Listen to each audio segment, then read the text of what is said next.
आप लाइव शुरू करिए रोहित जी, और रिकॉर्डिंग स्टार्ट कर दीजिए।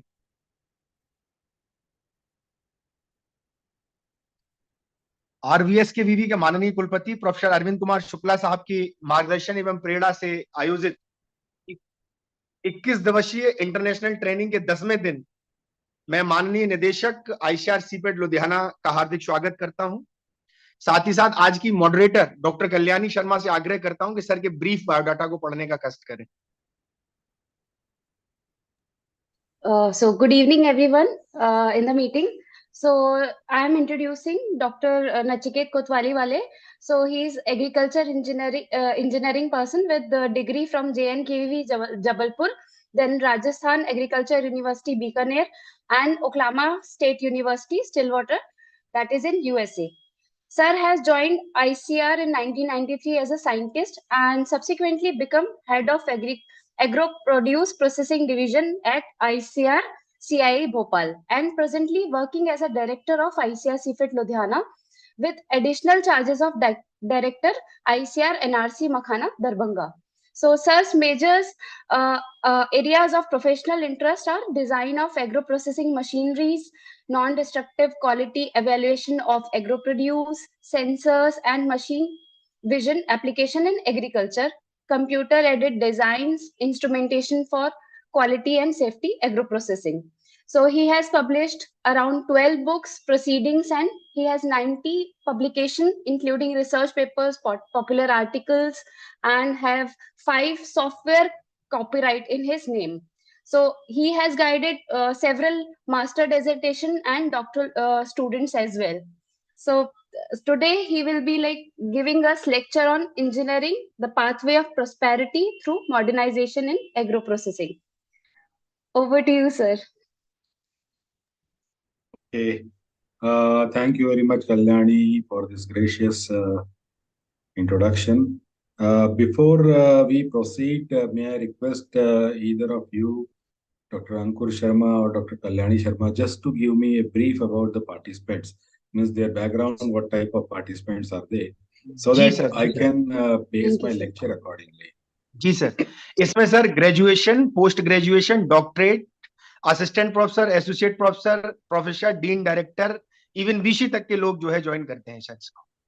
चलिए जी, सारे आरवीएस के भी नहीं sir, all over India, even Stanford से लेके फॉरेन भी हैं इसमें, ऑक्सफोर्ड, स्टैनफोर्ड तक।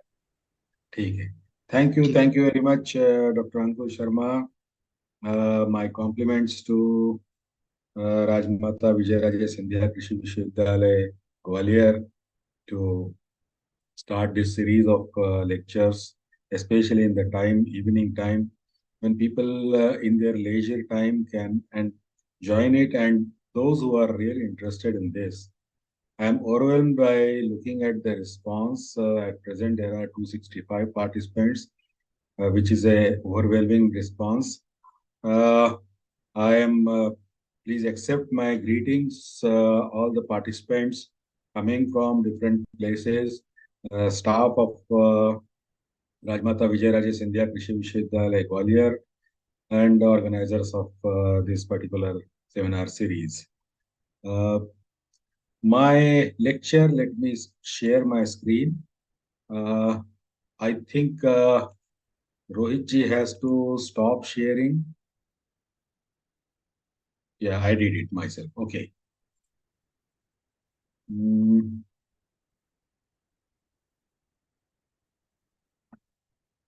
I believe my screen is visible. जी sir, completely visible, perfectly visible. Okay, that's good. And now I will.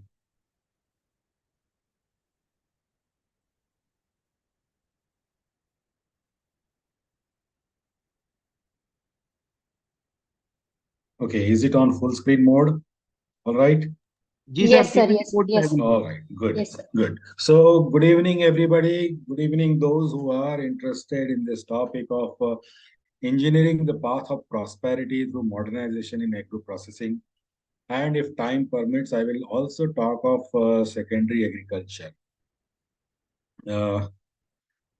Ankur Sharma, I request you kindly switch on your camera so that I can see at least one person, it gives me a confidence that I am not offline.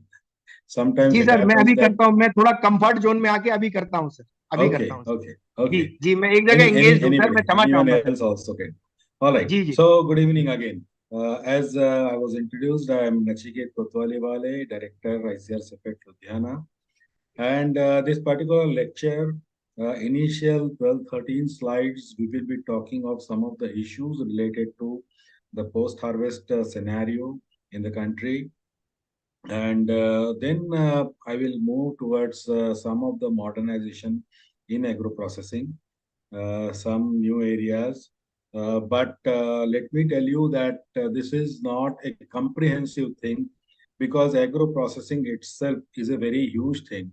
And you might have noticed by now that there are many different aspects, many people, they might have presented their views on some macro and micro aspects related to the agro-processing or post-harvest technology.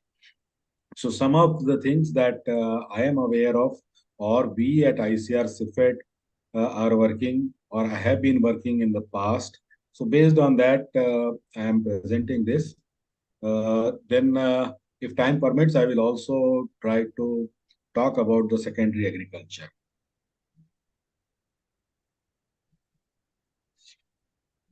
All right. The major issues which require engineering interventions, let us talk about them. There are three issues there are three challenges which we can talk about in the agriculture domain as a whole. One is the technology. Whether there is a technology, whether that technology is within approach of the people, whether that technology is appropriate for the people.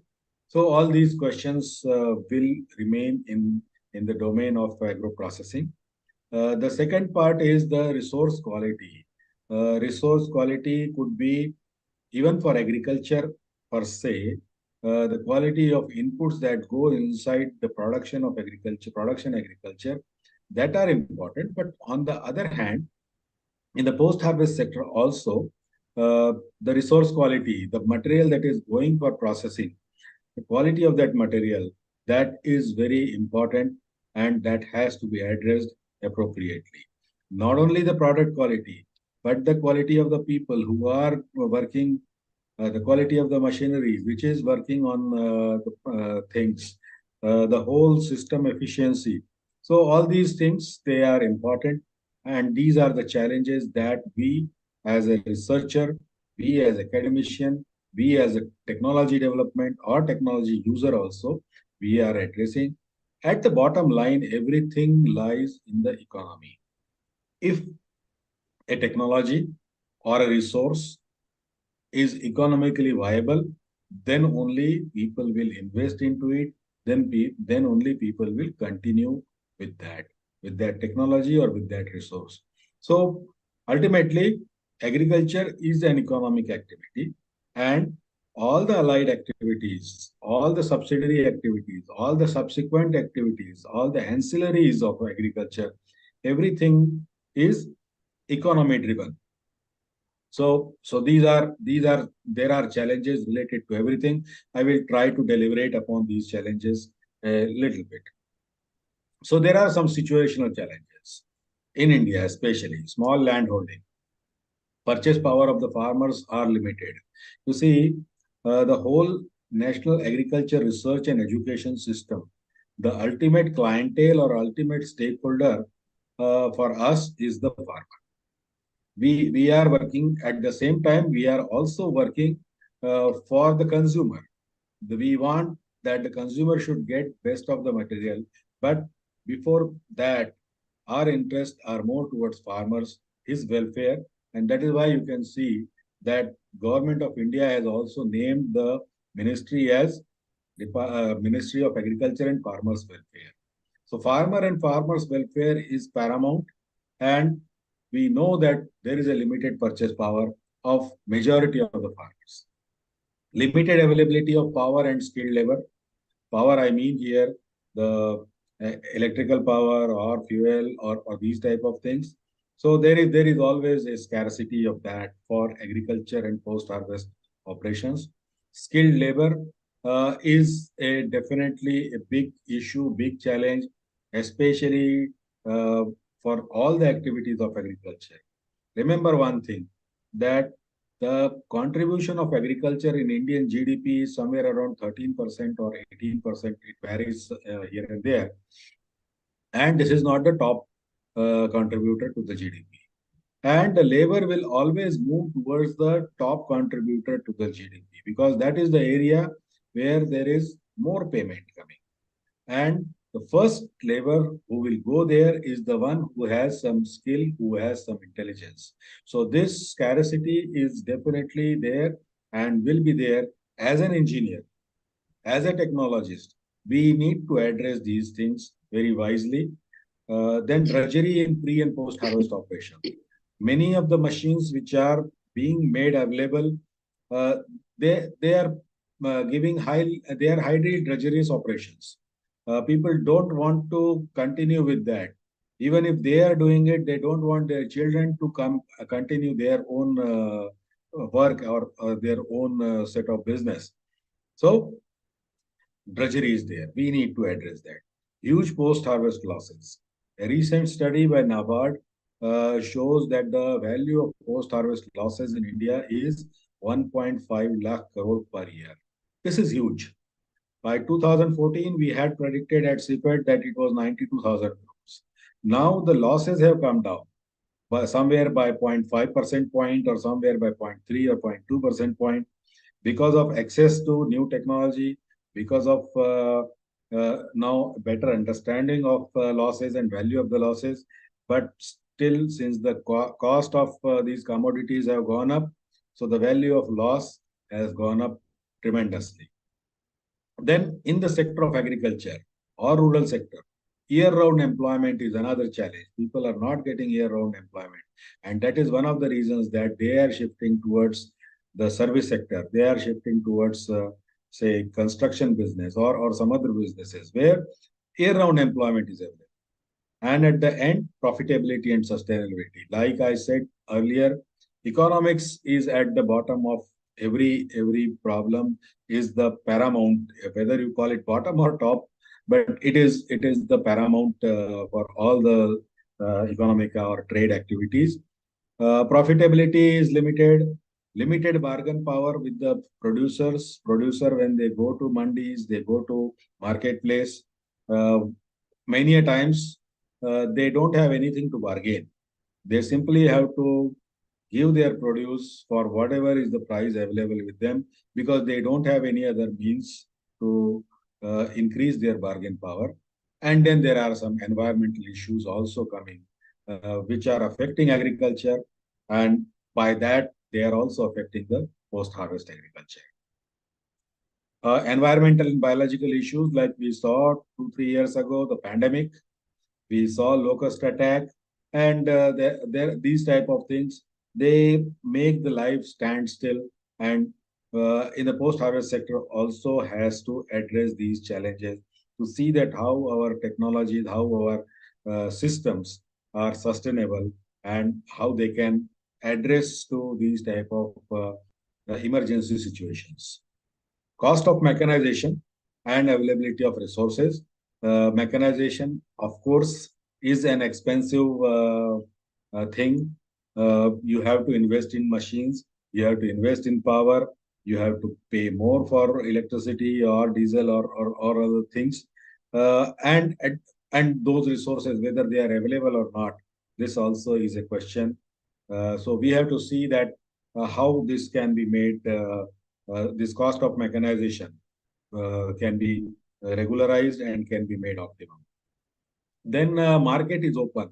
If a process, especially in the area of processed products, huge amount of processed products are coming from other countries, and many times Indian produce or Indian raw material doesn't find buyers, and that is because of that the decisions are very complex, whether to sell it at a low price, hold it, send it to some other market. So all these issues are coming, and through modernization, we are trying to address these type of issues. And then as a researchers, as an academicians, we know that the research resources maybe per capita or per unit of produce, they are not so lucrative as they used to be a few years ago. Coming to little bit elaboration of food losses and wastage, this is an issue now. Even the G20 is also taking very seriously this issue. And recently, one of the meetings that was held in Varanasi, during that also food loss and waste was one of the major areas where we pondered over, and followed by a workshop in Delhi. And there it was very clearly seen that there are two types of losses, which is having qualitative and quantitative.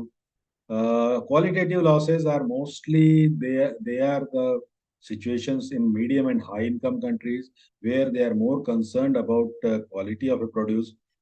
In low income countries, the quantities are more important, and those type of losses are also taking place. It has been seen in general that the wastage is more in the medium and high income countries compared to the low income countries.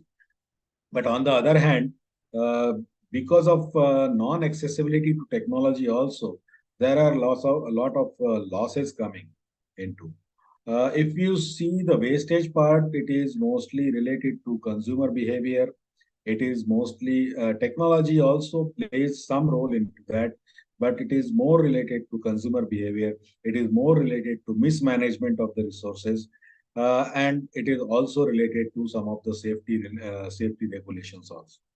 Whereas the losses, if I can show you in this slide, if you see this picture, food losses is normally during production, storage, and some part of packing, and the wastage comes when it reaches to the retailer. So processing, packaging, here it is packing is written, but even processing can be added into this.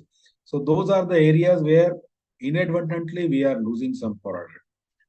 But it can be rectified through use of appropriate technology, use of appropriate machines. On the right side, the food wastage, consumption and retail is more of a behavioral problem and management problem. So there also some technological inputs will come, but that is more of a consumer awareness, more of a social activism for required for that. Remember one more thing. These are the losses or wastage. They are not just loss or waste of material, but they are also the loss and waste of material that goes into production of these things. For example, if you see the left side column, 23 to 24% of total used water, crop, land, fertilizers, these are getting lost.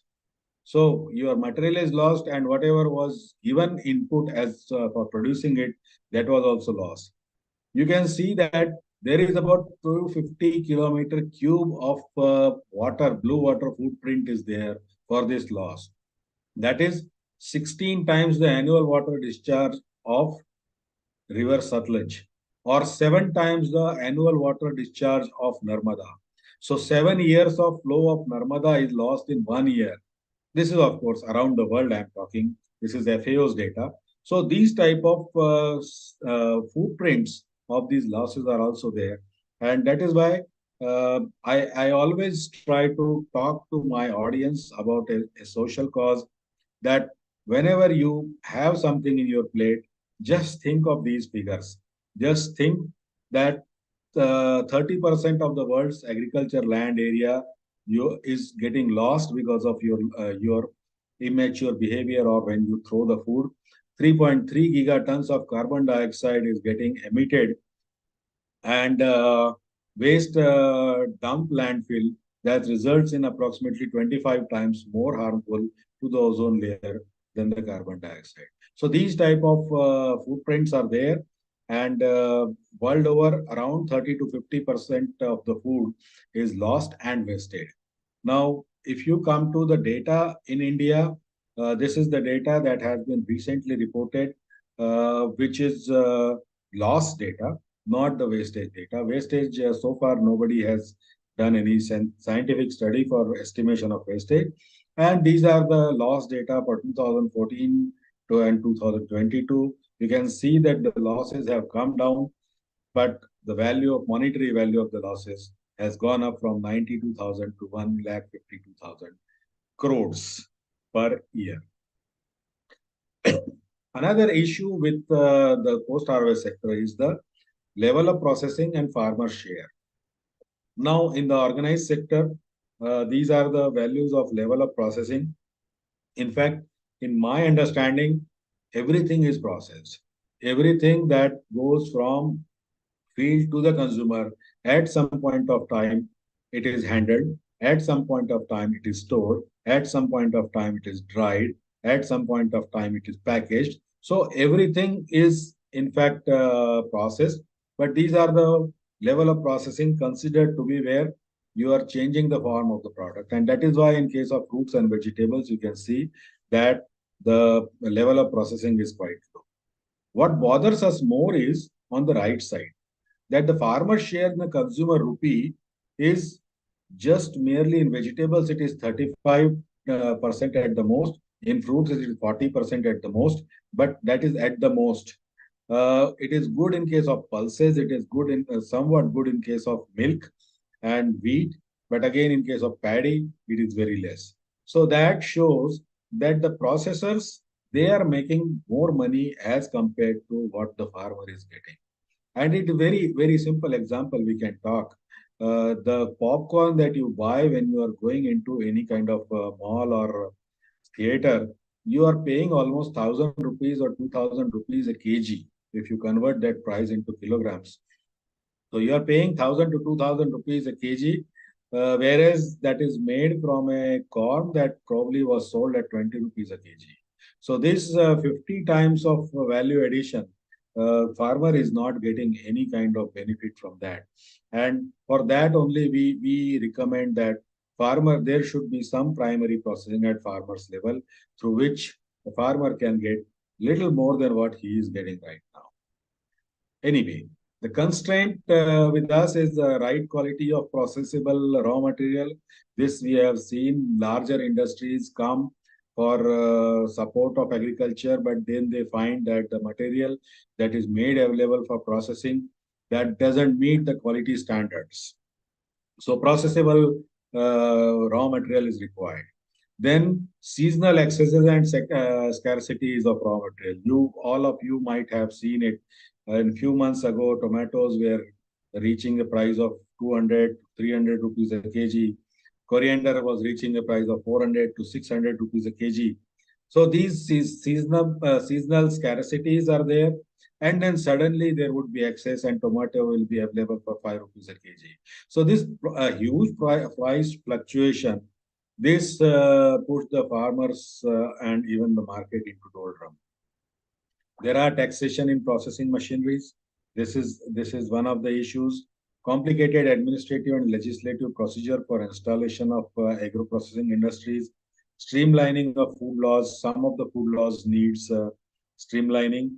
Interface between institution and stakeholder is very weak. That we as a research institute or academic institute should take onus for this, that what we are doing and what is demanded by the stakeholder, sometimes there is a huge gap between these two.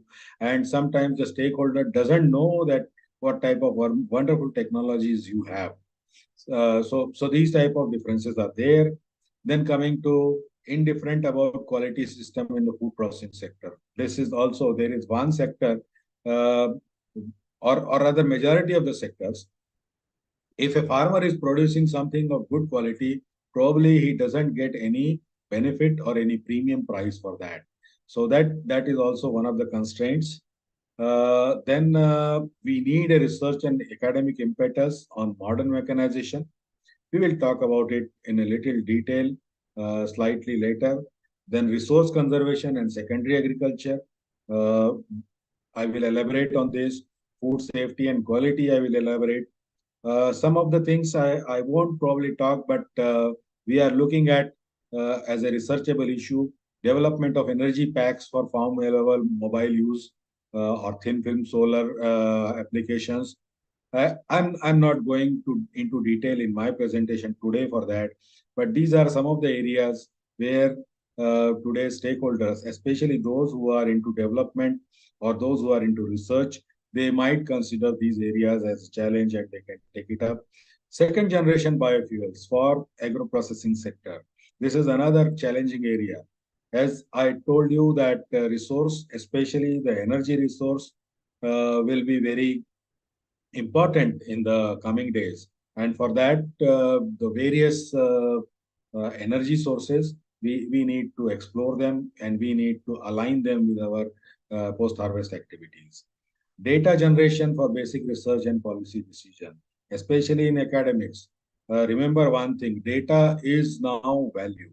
So whenever you are conducting any kind of research and using online free resources, always remember that you are feeding your data to them. You are giving your data to them.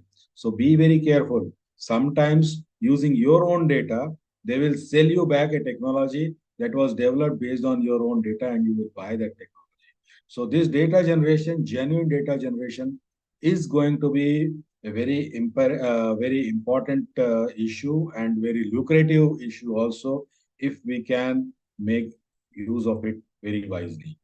And then for this, all of these, we need to have appropriate curricula, some hands-on practical trainings. So we need to make our students ready for all these things.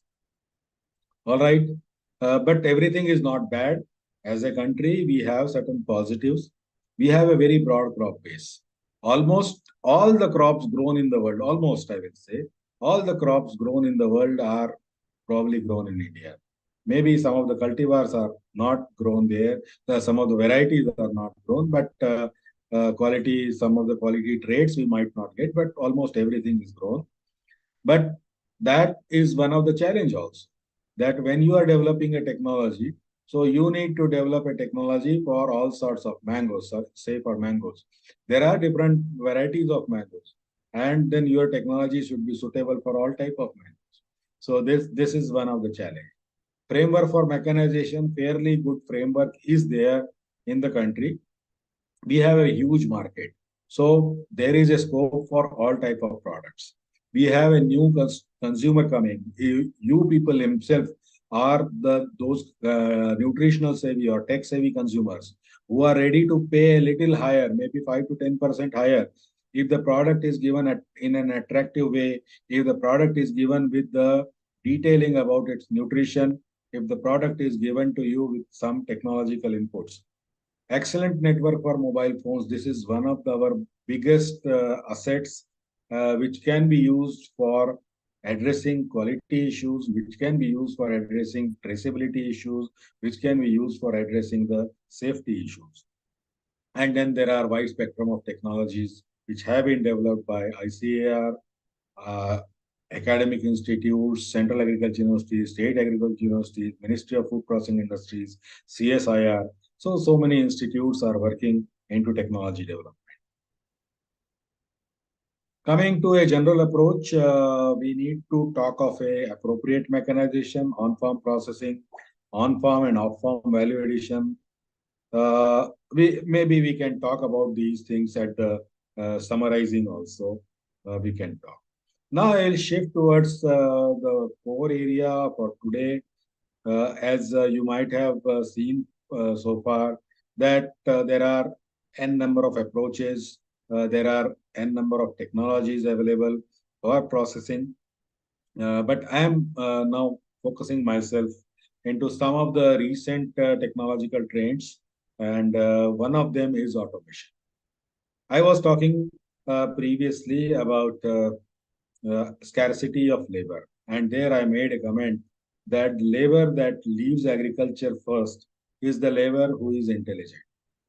So if you want to replace that intelligent labor, that smart labor, then you need to have smart machinery. You need to have intelligent machinery. There has to be some kind of automation. If the production is increasing, if the productivity is increasing, there are hydroponics, there is a protected cultivation, there are so many different avenues of production, increasing production, and not only production, but also the harvesting capacities are increasing. So we need some kind of automation in the post-harvest sector also.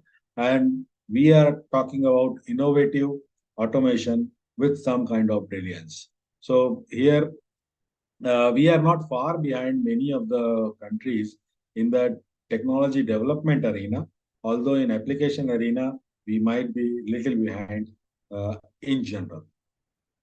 Okay, why you need automation? I already told you, dwindling intelligent workforce. Workforce, especially the intelligent workforce, is reducing. We are now talking of working on high capacities. Even in grain sector and all other sector, there are many people coming out who are called aggregators. So they are collecting material from different places and then they are processing at one place. That processing could be simply cleaning, grading, sorting, and packaging, or some other things, similar things. So we are talking of little higher capacities. Because when you talk of economics, at a very low capacity, things are not very economical. So we are talking of higher capacity. There is a concern for quality and safety, which may not be addressed by human intervention. There is a talk of cost. I already told you that capacity, increase the capacity, the cost of investment increases, but the processing cost, the product cost at the end, that reduces. There is a challenge of nutritional security. We also wish to have some kind of nutritional security rather than simply having food security. If you have noticed, you might have seen that even our Prime Minister nowadays, he doesn't talk of food security. Gone are the days. Now we are fairly self-sufficient. Now we are talking of nutrition security. We are talking of people getting appropriate nutrition. We are talking of becoming a healthy India. And where do we do it in post-harvest sector? We do it in storage. We do it in quality evaluation. We do it in food safety. We do it in certain separation operations. We do it in process control. We do it in market or marketing chain and control of those things. So these are some of the examples that I will now, in the next few slides, I will show you some of the examples where these things have been implemented, and then we might talk of how these things have been implemented. Sensors have revolutionized, electronic sensors especially, they have revolutionized the industry. There are different types of sensors. You can see 6 type of sensors I have listed here based on the medium used for measurement. Sensors using electromagnetic spectrum, sensors based on acoustic, odor or olfactory sensors, touch sensor, proprioceptive sensors, and bio or biochemical sensors. Remember one thing, that these are the 6 senses which are available in our body. Whenever we are doing any kind of automation, whenever you are doing any kind of intelligence or smart things, we always think of human being as the ultimate machine. Human body is an ultimate machine that has all these senses. The electromagnetic spectrum is sensed by eyes, the light. The sensor based on acoustic, you all know that we have ears for that. Odor and olfactory sensors, we have nose for that. Touch sensors, we have the whole skin for that. Biochemical sensors, our nose and tongue together, they are the one which are giving you that biochemical sensing. Proprioceptive sense. So 5 senses, we are, since our childhood, we are always told that we have 5 senses. But this is the 6th sense that is also available in our body. And this is not paranormal. This is a very normal sense that is available with us. That is the sense of location. You know where your eyes are. You know where your ears are. You know your body parts are. Even in your own room, when you are sitting, when there is no power, suddenly power goes off. You can find a torch. Or if you get up in the night and it is pitch dark, still you can find the light switch. So that is the sense of position that we have in us. And then artificial sensors are available for finding all these things. So cameras are there, different types of cameras are there. And this is my area of forte is on vision sensing and vision-based applications. So in coming slides, you will find a few more examples or more emphasis on the vision-based or machine vision applications. Then for acoustics, we have microphones.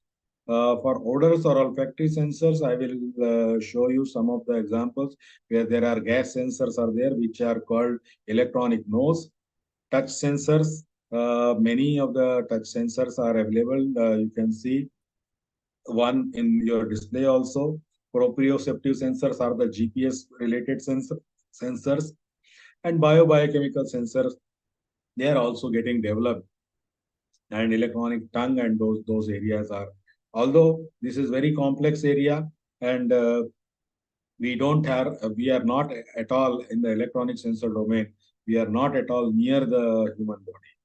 But remember one thing, that these electronic sensors, they are uh, they are working for a very specific range. They have probably high repeatability.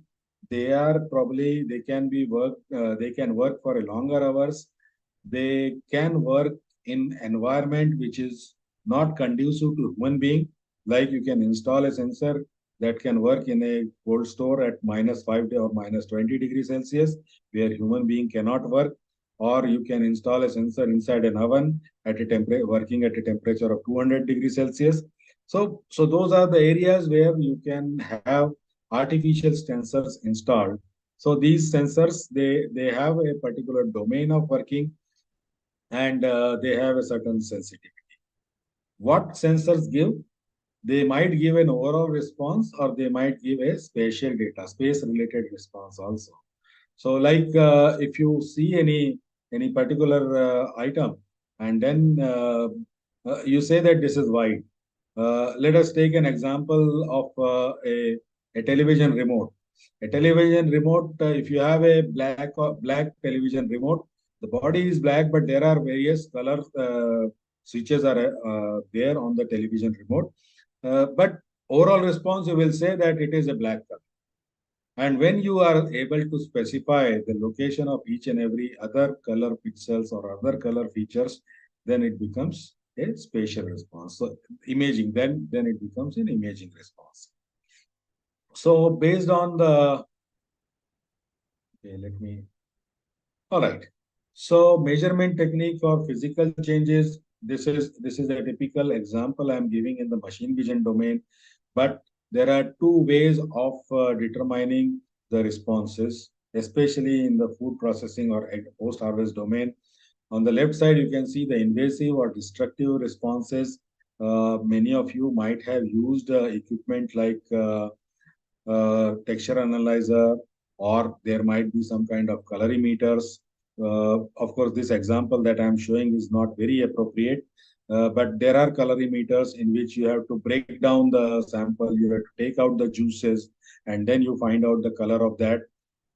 So these are some of the invasive methods in which the results may be more reliable, but at the same time, the sample is getting lost, more time is required, high laboratory cost might be required. On the right side is the area where we are looking at is non-invasive or non-destructive evaluations, which definitely use some kind of sensors. Could be near infrared, could be visible, could be hyperspectral imaging. They are giving some kind of visible responses, and those responses are related to certain kind of traits of the product, and then we come out with a decision that the product quality, or maybe the presence of some kind of blemishes, or presence of some kind of safety issues, or presence of some kind of foreign material. So those type of decisions can be made, and there are other type of decisions also. I will come to them as in my next slides. Okay. Coming to the vision, as I told, my major area has been machine vision.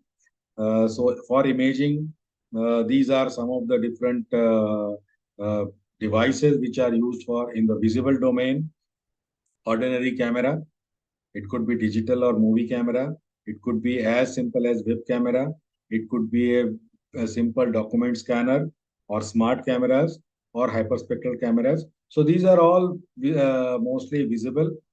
In case of invisible, we are looking at hardware used for like X-rays, computer tomography, magnetic resonance imaging, ultrasonography, or even thermal imaging. Thermal imaging can be taken in the both the areas visible and invisible.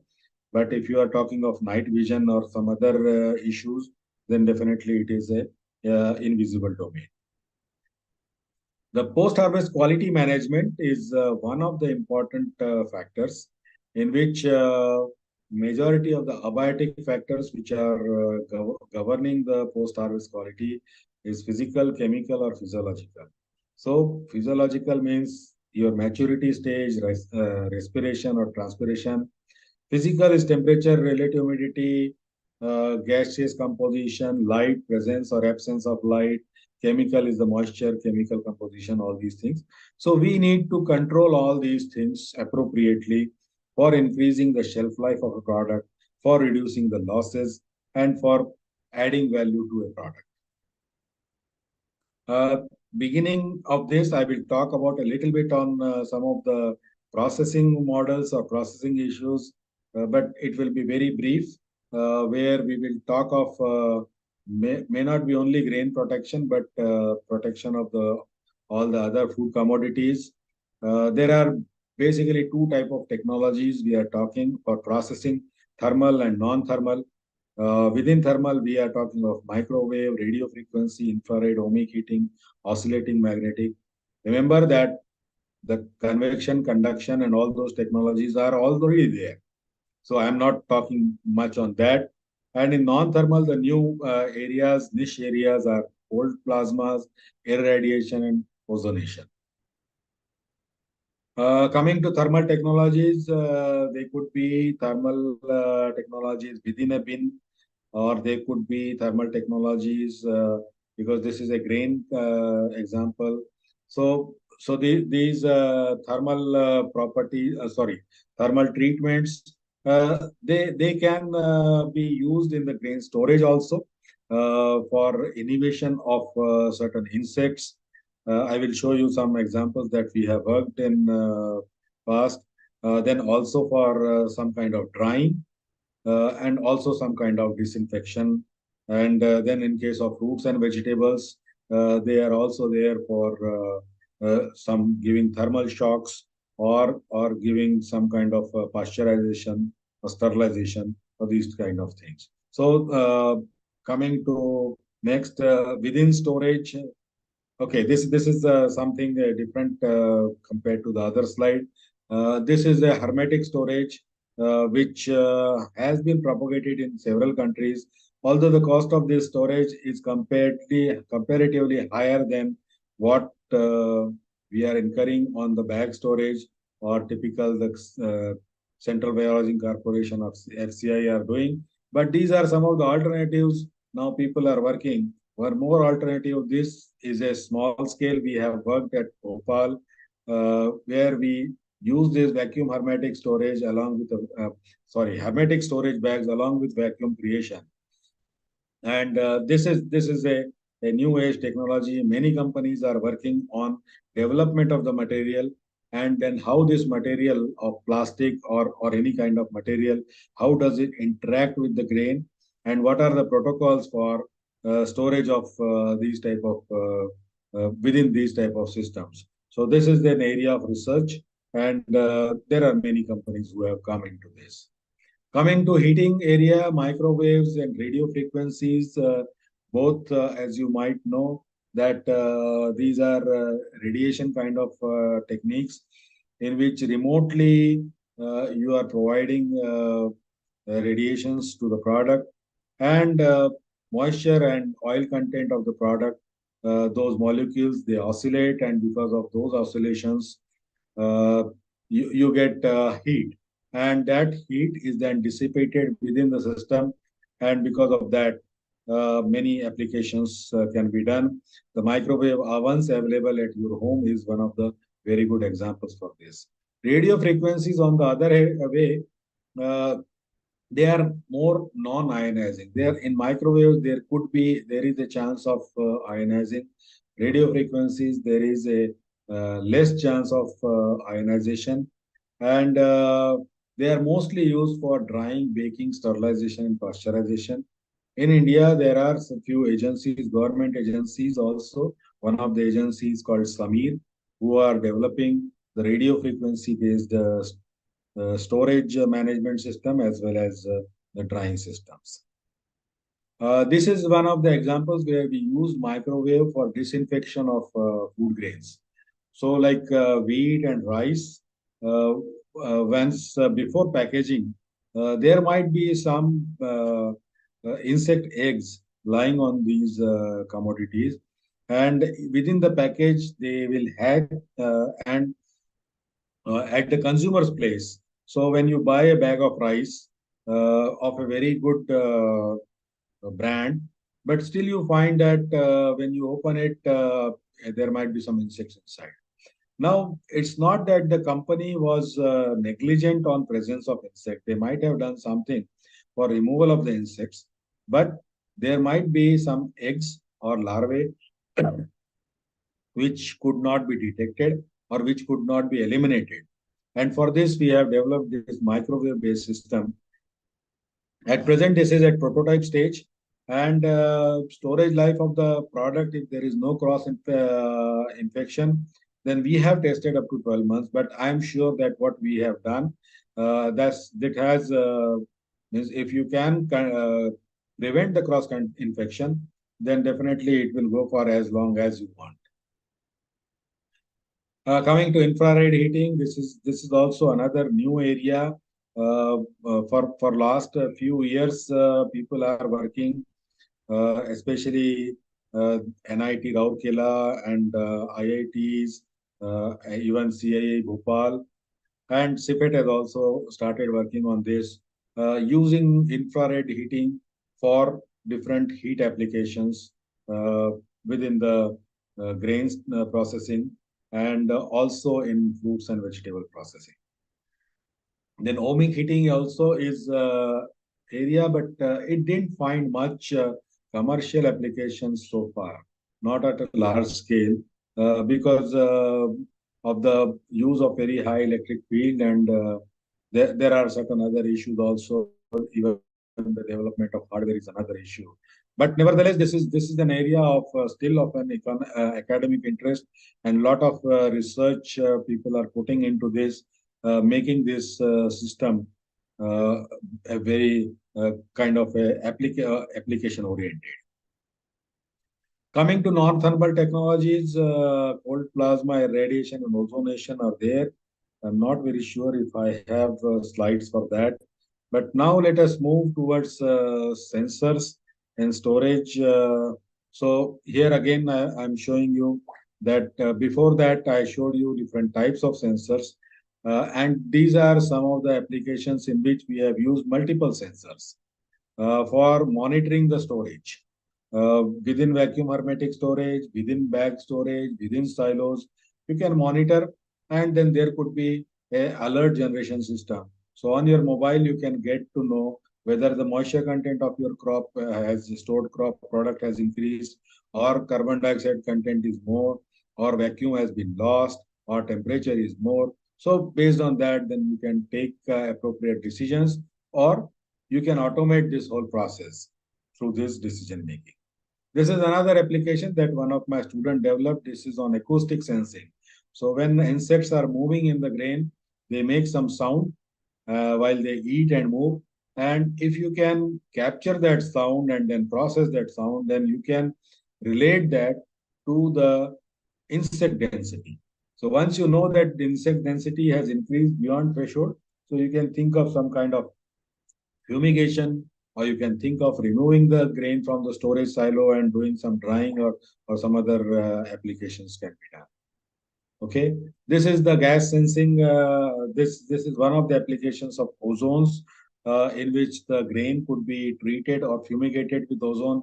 Rather than, these are some applications in which we are trying to find alternatives to the insecticides, like bromides are already have been banned, but phosphine and these type of chemicals are still used largely, and we are trying to find out that what could be an alternative to that. So gases like ozone, gases like carbon dioxide, gases like sulfur dioxide.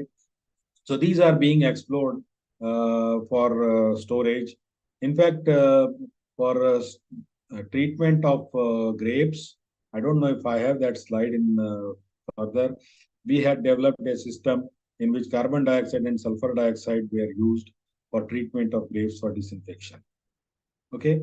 Then sensors for automation of storage. This is a typical model I am trying to present here, that there would be some sensors within the storage structures. They will be continuously giving feed inputs to your controls. Gas controls can be monitored, and gases within the system can be controlled using the gas generators and appropriate valves.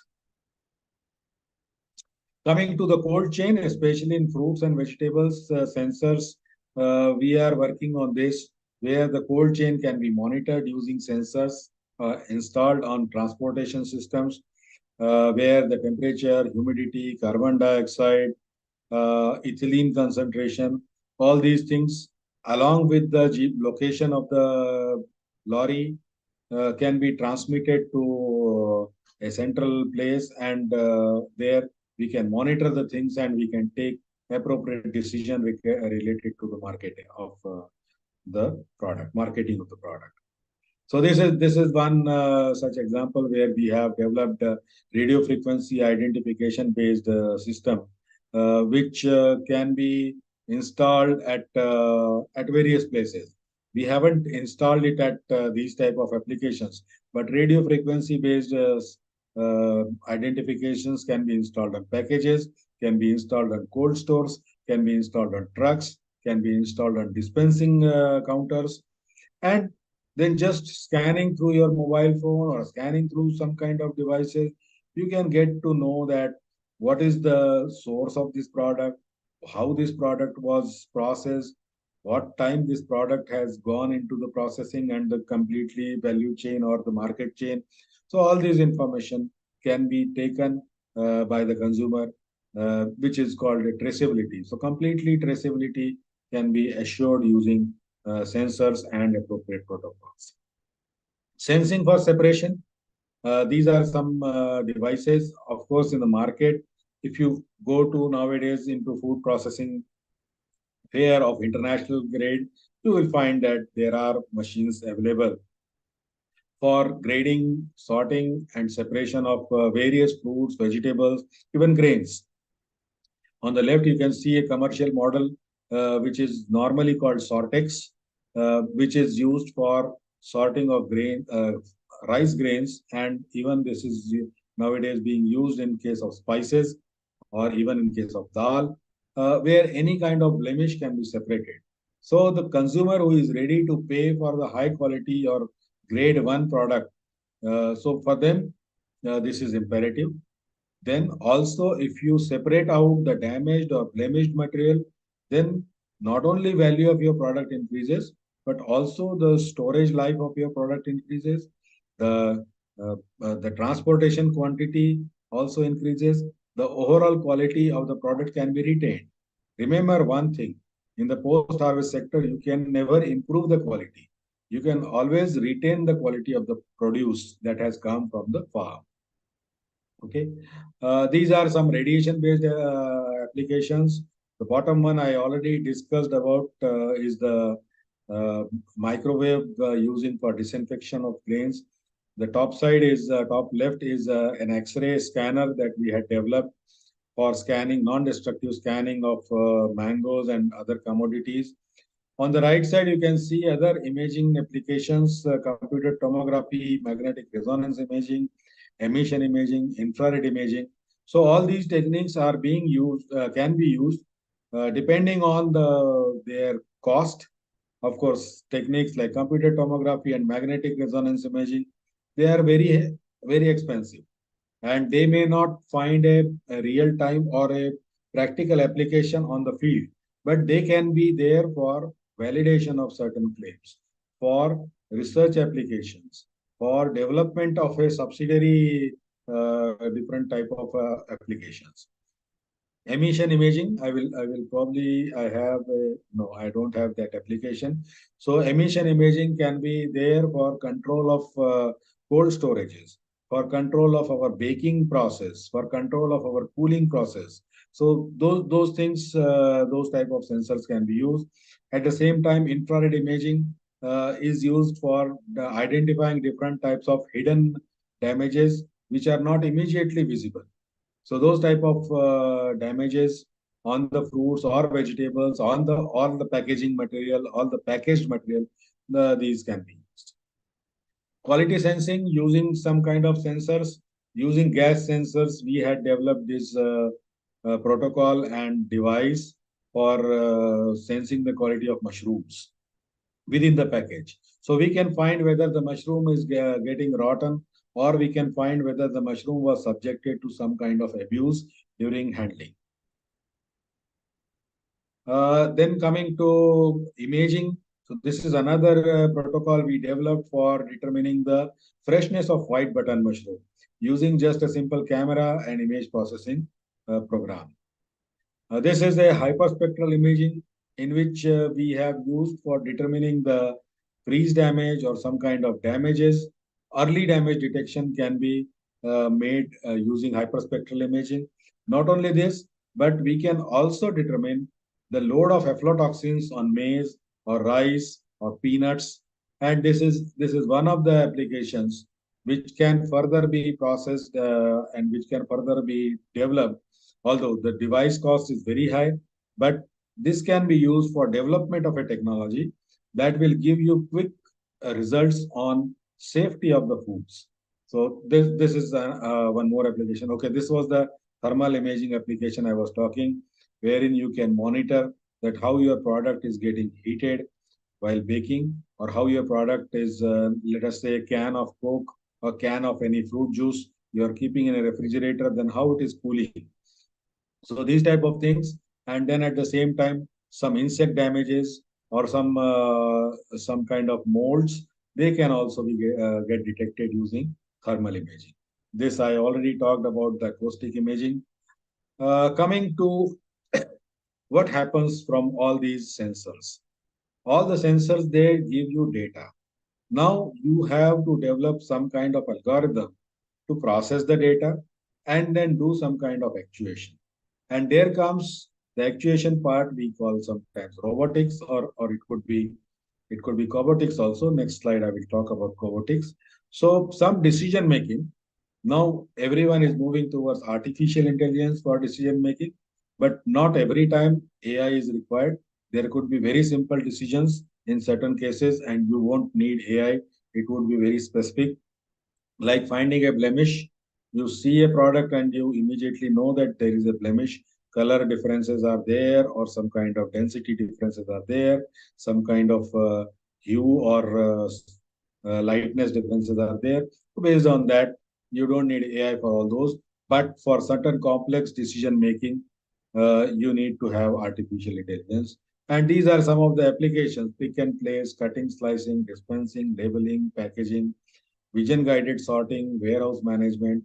So all these type of things can be used can be deployed using some kind of robots. Not everything has to be done completely automated.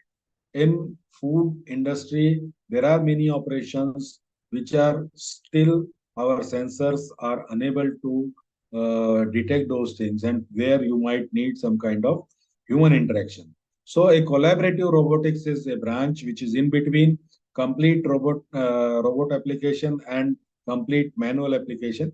So human interactive, some of the things are done by robots, like routine operations.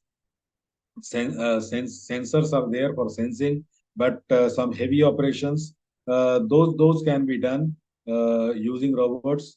Low speed applications can be done using robots.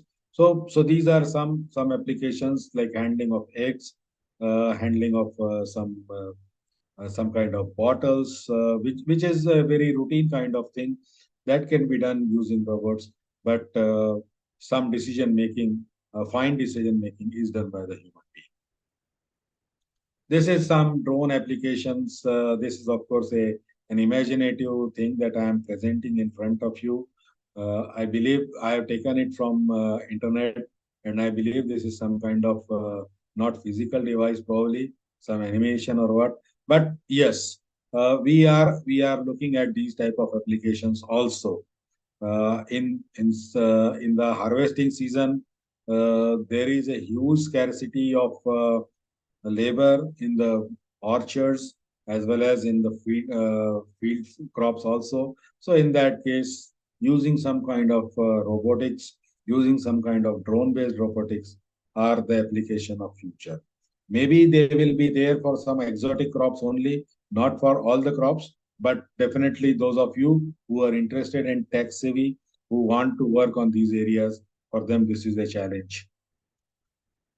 Then another area is powering of remote sensors and mini robots. So, monitoring of grain silos, big silos are there. 200 tons, 3,000 tons, 5,000 tons. So that type of silos would be there. And then monitoring within a microclimate within the silo. For that, you can have very tiny robots which will just roam around the silos, and then they will be continuously transmitting data through drones or through RF readers. And even these drones with RF will be charging these robots. So this is another modern area where which I see that these are not far when these type of applications will be available with us. This I talked to some extent. This is a cold chain or the value chain, market chain management, where we are using blockchains. So we are monitoring data from our refrigerated or transportation system. We are monitoring data at our storage sites. Here I'm not showing you that we are also monitoring the data of the market side. How is the demand? What is required? We are also monitoring the weather. We are also monitoring the different traffic conditions or various factors which affect the price of a product. So just take an example that say banana is getting transported from Tamil Nadu and intended to go to Jammu. And then in between, they find that there is an inclement weather in between and they won't be able to make it within the time. Or maybe because of some reasons, the banana has started ripening, or they see that there is some warehouse nearby where the banana storage warehouse nearby where there is no banana left and that warehouse person is offering you a higher price. So a complete market management can be done using these type of systems. And those of you who are interested in marketing of products, those who are interested in some kind of technology intervention within market, use of blockchain, these are some of the areas. I think these are the points I have already covered. These are some of the applications or machines that we have developed. I didn't talk about this non-destructive quality evaluation of mangoes. Other things I have already talked about. So this non-destructive quality evaluation, we have used a spectrophotometry based device. We have got it developed. And through this, without cutting a mango or even at the tree itself, we can find out if the mango is mature. We can tell whether the mango is sweet or not. So that type of applications, although these are in the beginning stage, prototyping stage, at present very expensive technologies, but in the coming years, I contemplate that these type of things will be available within your mobile phones also. So you will have to buy a simple application, mobile application, and that maybe some lenses or something might be required to be installed on top of your mobile, and then you will be able to do these quality evaluation, quality sensing, and decision making in the field itself. This is one application we recently worked on using artificial intelligence to detect apples on a tree. And the bottom one is our sensor setup for monitoring of banana supply chain. Okay, I don't have the video, wherein we deployed our artificial intelligence protocol on a robot. A robot was supplied to us by CDAC Kolkata and IIT Kharagpur. They worked on development of robotic part, and we provided the uh, protocol part, and then it was able to pick apples, ripe apples from the tree. Coming to another cutting edge area that many of the institutes are working is the 3D food printing. So personalized food, dispensing of personalized food, dispensing of nutrient-dense innovative food, improvement on traditional food products, some kind of appearance or texture can be improved. And then based on artificial intelligence, we can, depending on the, probably in a future, one can develop a printer which will uh, give you a food depending on your mood or depending on your prescription. So you go to a nutritionist, that nutritionist gives you a prescription, and that prescription you feed to your food printer, and then you feed your choices of on texture, taste, and all those, and the food printer gives you an appropriate food that is matching with the nutritional demand or functional demand, at the same time matching with your choice of texture, color, taste, and all those things. So this is a new area. Some work has already been done in institutes like NIFTEM Tanjavur, and I think IITs also have worked something on this. Even CIFET is working on this. Hardware are available with a limited capabilities. We are now trying to develop multi-head kind of 3D food printers. And not only that, another challenge with this is development of the ink. So if it is printer, so print the food material that flows within the printer, or that makes the product, is called ink. So how do you develop an ink that remains in cartridge for long enough, that doesn't lose its properties, that doesn't lose its flowability? So all these things need to be addressed. Application, I think these are some of the repetition slides. This is tongue and eNose and so many things which are getting into market research area arena now. Then smart packaging or smart sensing packaging. This is another arena in which some of you can think of, that putting some kind of label on top of a package and giving an information to the consumer whether the product is safe to eat, whether it is expired, or what type of conditions this product was during the transportation. So these are some of the innovative areas, new materials we need to talk of for development of machines, structures, and packaging.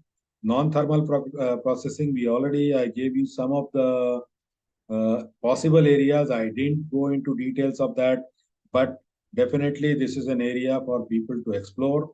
Thermal processing, new areas are infrared, microwave, and radio waves. 3D food printing, we talked a very little about it.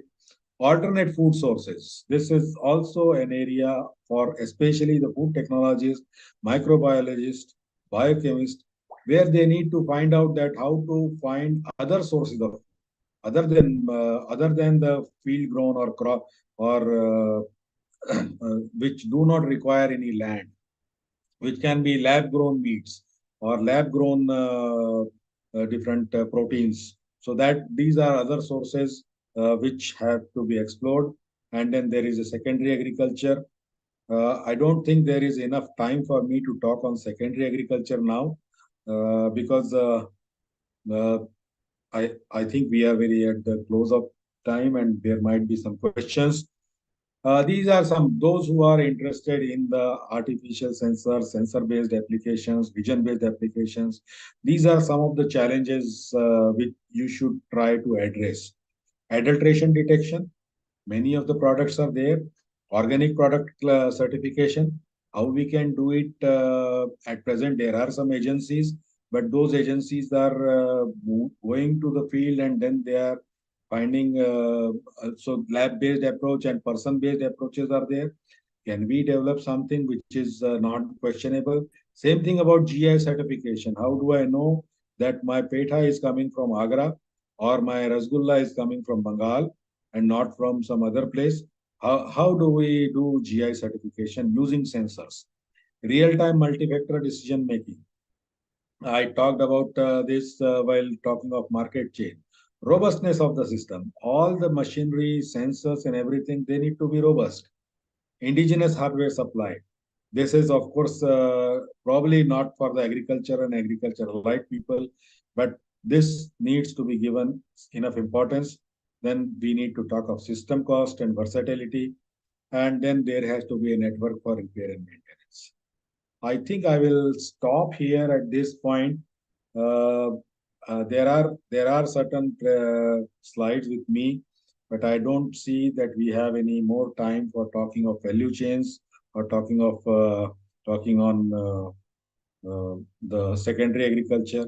Maybe at some other time in some other forum we'll talk about it. I'll just stop it here. Thank you very much for your time, and I'm here for questions. यदि किसी व्यक्ति के कोई doubts हैं, वैसे sir ने बहुत अच्छी पीपीटी बनाई है, मुझे तो नहीं लगता है कि उसमें कोई डाउट होना चाहिए। यदि किसी के कोई क्वेरी है, यदि कोई डाउट है, आप चैट बॉक्स में लिख सकते हैं, मैं बोल दूंगा। और सर भी, डायरेक्टर साहब भी डायरेक्टली देख रहे हैं चैट बॉक्स को। तो यदि किसी के कोई क्वेश्चंस हैं, सर ऑडियंस काफी हो गई थी, 350 प्लस लोग चले गए थे लगभग। अच्छा, बहुत अच्छी जी, बात है, बहुत 350 आराम लोग चले गए थे आराम से। बहुत बढ़िया।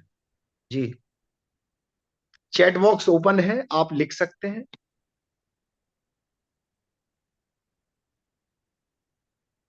एक व्यक्ति ने लिखा भी है sir.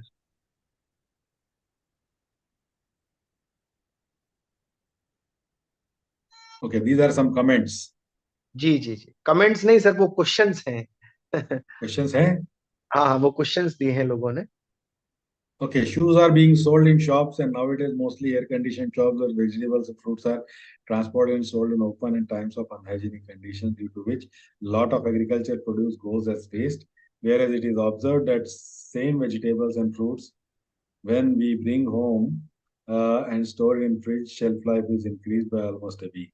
Can there be some engineering done, such as solar-based air conditioning system for vegetables, fruit hawkers, and hand carts, that wastage is reduced? Yes, there have been some attempts made. Even at CPET, we have done some attempts, but the efficiency of the system needs to be brought to an acceptable level. At present, the system that we have developed, that doesn't have, especially the cart system.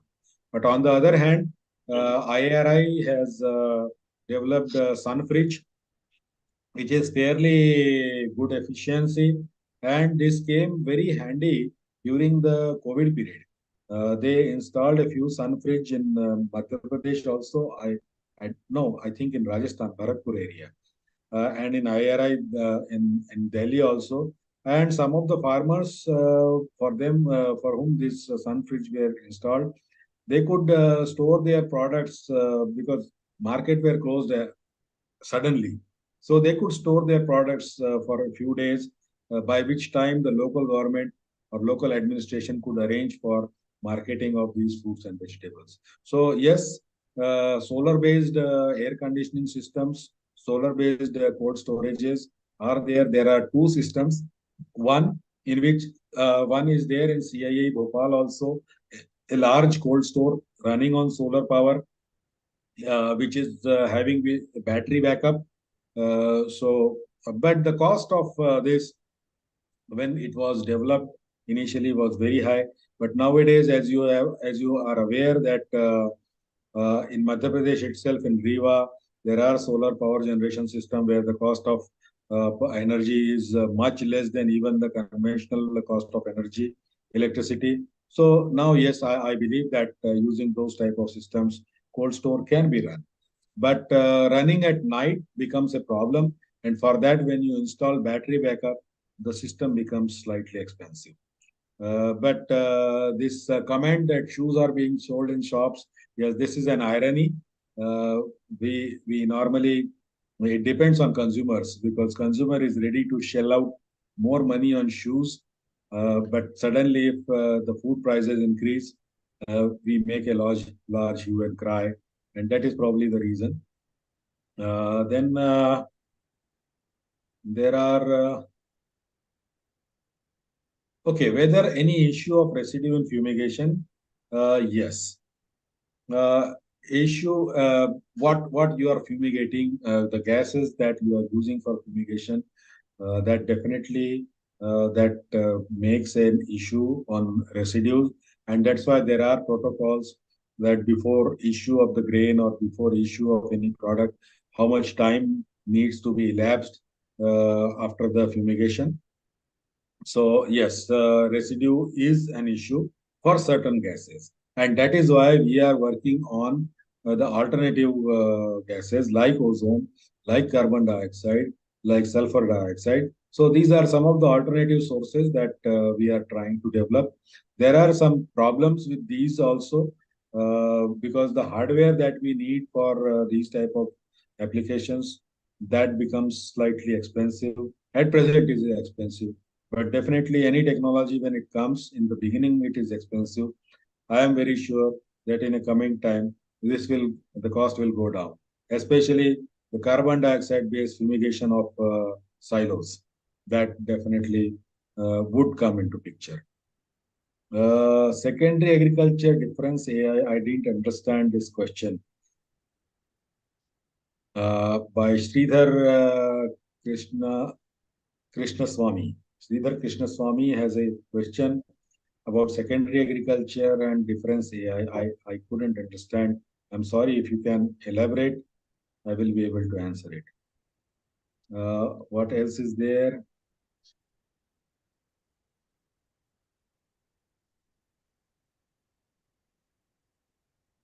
Is there any prototype available for 3D printer for food? Yes. There are, if you want to see, as top of my head, immediately that I recall is a 3D food printer in Niftam Tanjore. Very soon we will at CFET Ludhiana also we will have a 3D food printer. 3D printer, if you are asking, there are plenty. Plastic, for making plastic, 3D printers, they are available costing for 38,000 also. So 3D printers is a different ball game. 3D food printer is a different ball game. So 3D printers for food, yes, there are 3D printers. There are different technologies, and very soon I believe we will be able to show you at CFET also. Agriculture marketing in future, like transportation, storage, value marketing, prices for farmers. Many, let me tell you that majority of the startups, agri startups, are in this area only, who are becoming aggregators, who are giving good transportation facilities, who are giving modern storage facilities, and who are trying to reduce the middleman. In fact, they are themselves again middlemen, but who are trying to remove the traditional middlemen or multiple handling of product. So that way, agriculture marketing is definitely a future, and modernization of agriculture marketing will definitely be there. What is success of biotic compounds for extension of shelf life of fruits and vegetables? Well, I can't say because this is not my very area of forte. So I'm sorry, I won't be able to elaborate much on this. What type of technology used in rural area? See, everything that I presented has an application potential at rural area, because I started telling you that our for whole agriculture domain or agriculture research and education domain, the primary clientele is the farmer, and the farmer lives in a rural area. So for everything, starting from cleaning, grading, sorting, and everything, there is always a scope of improvement. So for everything, I believe there is a application in rural area.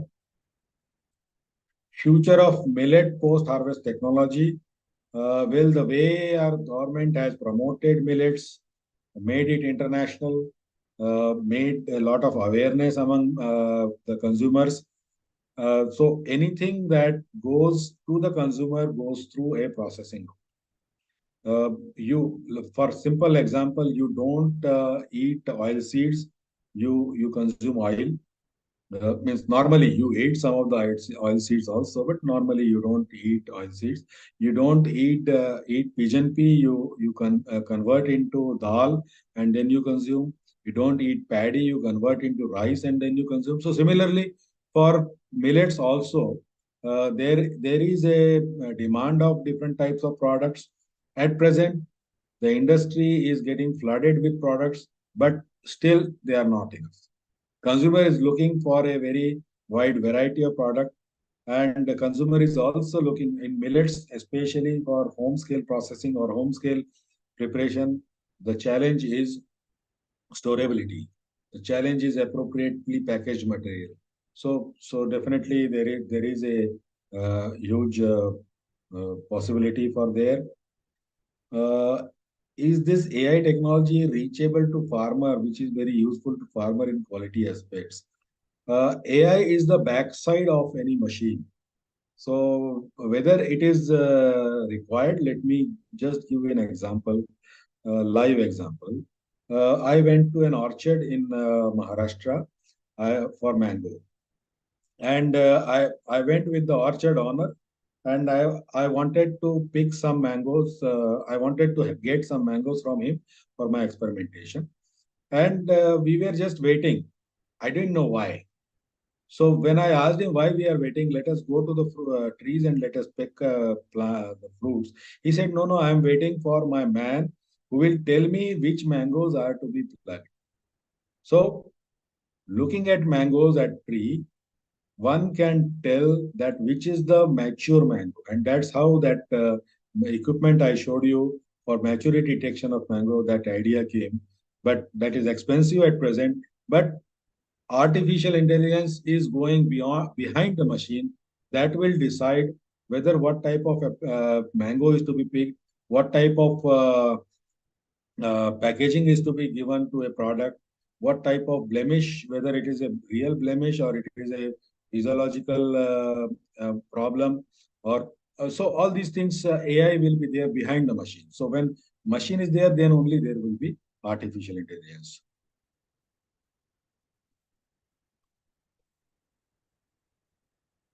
Any machine technology for sugarcane flavor extraction? Mm, I think I cannot answer it right away, but there is some work done under All India Coordinated Research Project on post-harvest engineering and technology. So if you send a mail to director.cefet@icr.gov.in, I will simply type this. So these questions, if I am unable to answer right now, I will arrange for my colleagues who can respond to them for you. जी sir, ये बहुत बेहतर तरीका sir आपने बताया है कि जो पार्टिसिपेंट्स हैं वो ईमेल पे अपने क्वेश्चंस भेज सकते हैं। बाकी जो स्पीकर्स आए हैं, हमने ये तरीका अपनाया है और बहुत से Right. लोगों ने तो सर मैंने ये अभी भी आग्रह अपना किया है। मैंने अपना ईमेल एड्रेस अभी दे दिया है। इसके जी अलावा जी मैं सीफेट की वेबसाइट भी दे देता हूँ। जी, तो बहुत से लोगों का ये भी आग्रह है कि यदि संभव हो सके तो पीपीटी मिल सकती है क्या?